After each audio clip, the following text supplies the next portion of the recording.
Cada dia ens preguntem per què algunes coses són d'aquesta manera i no sabem sempre trobar les solucions a tots els dilemes. Nosaltres volem resoldre alguns petits misteris relacionats amb una part del nostre cos, els ulls. Així doncs, hem proposat les següents experiències. Per què sortim amb els ulls vermells a les fotografies? Per què plorem al tallar una ceba? Va, noies, fem-nos una foto. Vinga, va, colpeu. Vamos, diré. Lluís.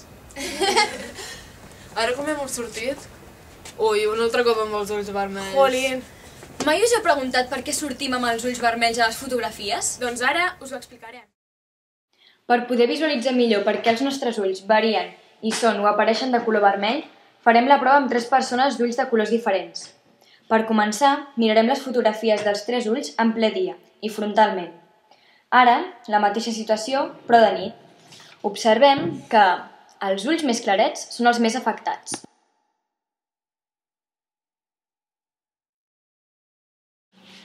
Però tot té una explicació. Els ulls vermells apareixen al fer les fotografies amb poca llum. La falta de llum provoca que la pupil·la de l'ull es dilati, cosa que permet l'entrada de més llum.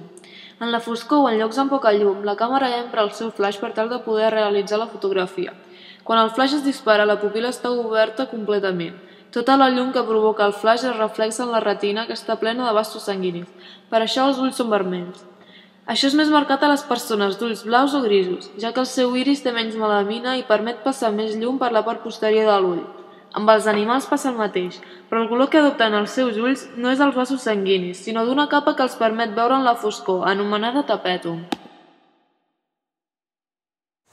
Passant a l'altre apartat, començarem fent la prova. Tallarem una ceba i observarem el que passa.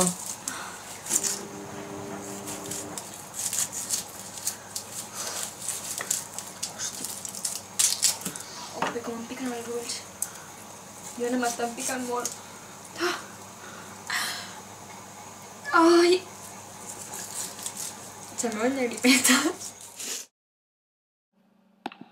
La ceba està formada per moltes partícules. Una d'aquestes partícules és el sofre.